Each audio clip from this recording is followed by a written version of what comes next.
and food and spending time with friends and family, singing, letting go of electronics, letting go of the world.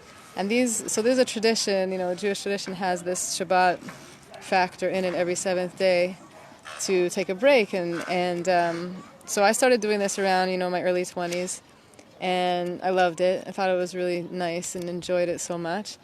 And it also made me think in a new way about the other things I was doing in life, being creative, being active, working, doing my projects, doing my schoolwork, making a thesis, and all the efforts. I was used to making efforts all the time, like as much as possible, making efforts, nonstop efforts, never taking a break.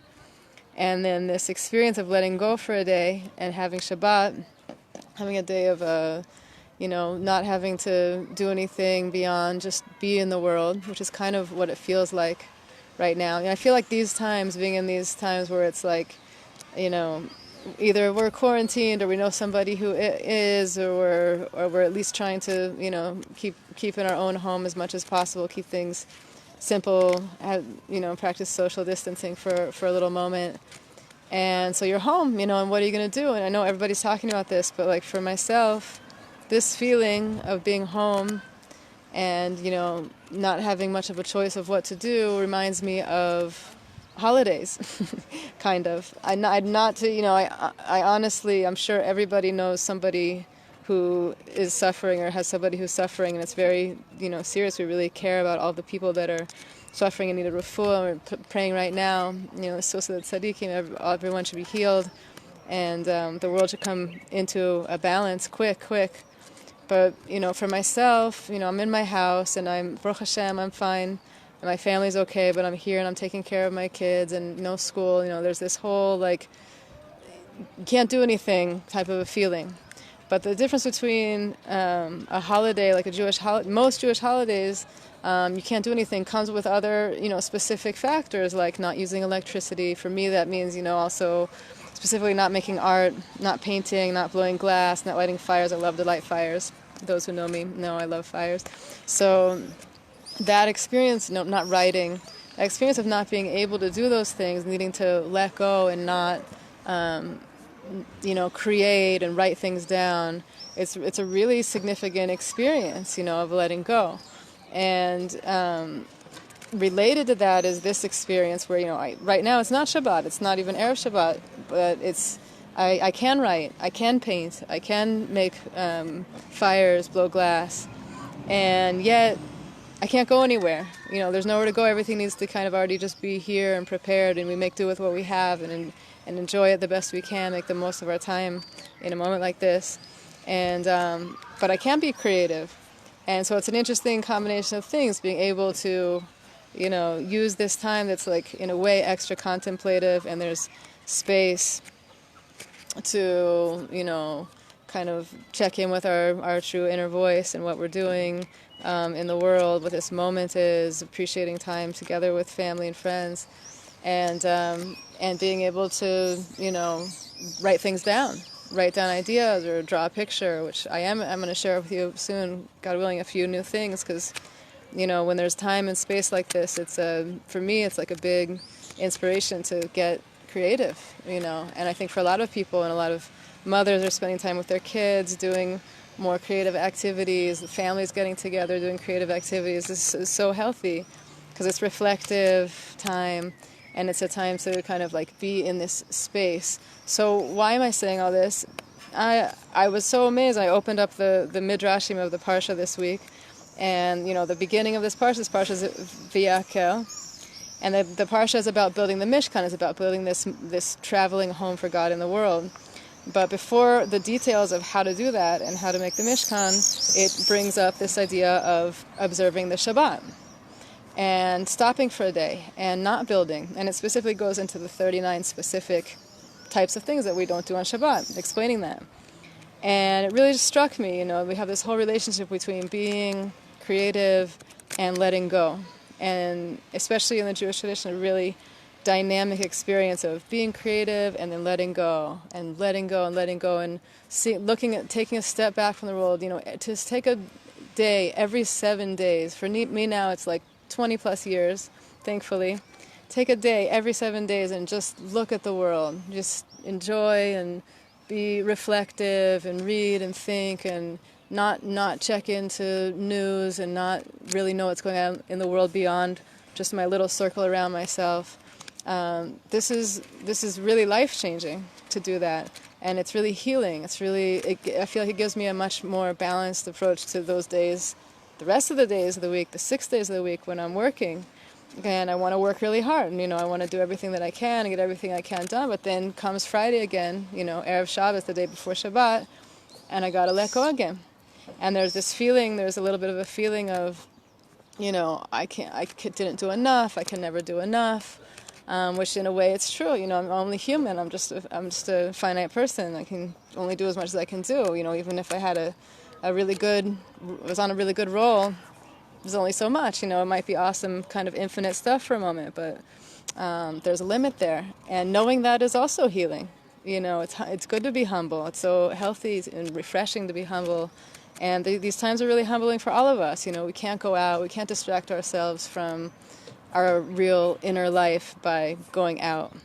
And it's a real gift, and it reminds me of Shabbos. It reminds me of taking this break. It reminds me of holidays, taking this break. And yet we can write, we can paint, we can text each other and call each other, FaceTime video, see each other in real time, people across the world, who we're thinking of. In general, on Shabbat, you can't call anybody or do a video. So it's even though we're so separated, we can be so connected. And these are some of the most beautiful things that I see coming out of this situation. And as some people are pointing out, to focus on that, to focus on this inner, deeper way of connecting with other people that we have an opportunity to do now. It's so awesome. And to do it, to reach out to somebody, think of somebody maybe you haven't talked to in a year, in 10 years, someone going way back, or someone that you do talk to normally but want to say something a little different, having this different angle moment on life. Do it. You can do it. You can reach out. You can connect to somebody who you haven't connected to, and in a special way, and yet be in this really secluded, personal, individual place. So it's beautiful and interesting. Why, going back to the Parsha of Vayikra, why would we need to learn the laws of Shabbos, of taking a break, before learning the laws and the description of how to build the home, the home for God? So the idea that comes through the Midrash is that really, if we knew before all of the building and everything that we could do, if that was the first thing, then we wouldn't be able to take a break. We would be so engrossed in our activities of making this home for God, and believe it's so important, believe it's such a big deal to do, which it is.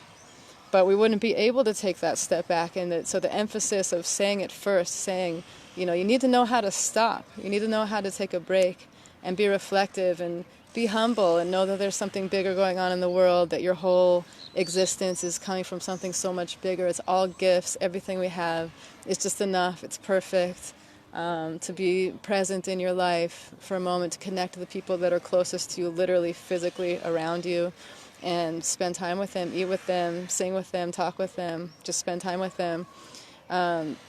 So this is something that we need to be told first. So that really lays a foundation for our relationship to be able to go into the world and try to do things and create beautiful creations, weave the wool and bring in the gold and lay it over the beautifully formed, wooden structures and the poles and everything, the way that it's made, glorious, beautiful, beautiful stuff, and get engrossed in it, and then again, 1-to-7 ratio, let go again, let it go, and that experience of letting go for real, like hardcore letting go, and just being in this situation. I think the world is kind of getting a taste of this now. People recognizing the pollution's rising off of, if you look at the satellite maps over China, it's cleared, pollution is cleared, the world is getting this breath. And this is something that, in our tradition, we're told to do it every 7 days. And amazingly today, on top of all of this, so I heard that the Pope was speaking about, maybe I'll put the link in the comments after I finish this up in a minute, but that he was, talking about Shabbat, saying it's really not mentally healthy for people to just go, do. We need to take a moment and take a break, and that God said to take a break on the seventh day, the Sabbath, the Shabbat, which he said is Saturday. Very interesting things that just announced today. I've never, in my whole life, I never could have imagined the Pope telling the world, we have to take a break, which is Shabbos. But that happened today. So we're in really special, interesting times.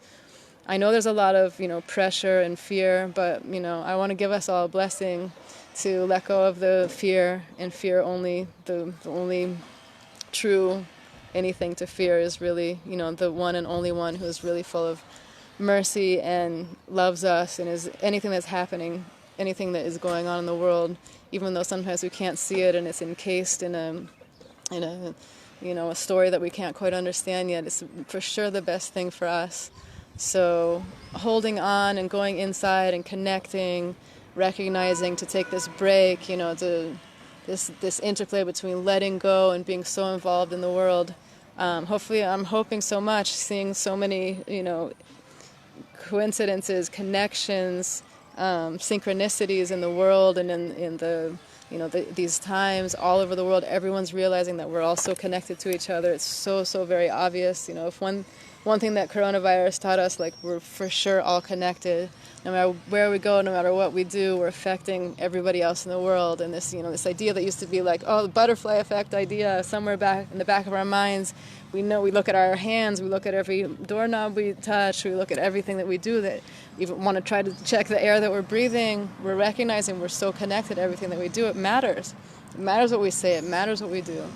And, letting go enough, doing enough, striking that balance, looking for that balance. So this is a gift given to us, the 1-to-7 ratio, the Shabbos. So even though it's still another 5 days till Shabbos, 5 more days till Shabbos, good Shabbos, one day, the whole world is waiting to know about Shabbos. So I think that part of the hidden blessing in this whole really difficult, challenging times is it's really clear that the world needs to learn about taking a break, a real break, like letting go and looking in closer to and recognizing, appreciating life, wanting to live, wanting life to be as awesome as we could imagine it to be in the world, imagine even better, recognizing and realizing life could be even better than we could imagine, which is this kind of a state that Shabbos can bring us to. So we should know it. We should have we should hear good news. I'm hoping to hear that that we find our lost selves, the people that we love, ourselves, that we everything gets to the right place, and that the adjustment that's happening with this moment, this experience, is that it's complete really soon, so that we can move into the new way of living, where we have this deeper connection and understanding that we needed to learn from this trial. So I'm going to sign off. I'll give you a little tiny more view of this beautiful sunset from the roof here. And check out, there's Rebbe Shimon Bar Yochai in the distance, looking in towards Meron. This beautiful sunset. What a blessing. Eretz Yisrael. When everyone can move again, you're all invited. Come and visit us in Spot. Come see this beautiful place and experience the incredible experience. And there's going to be lots of, God willing, there's going to be lots of art flowing soon. So keep your eyes out. Be well.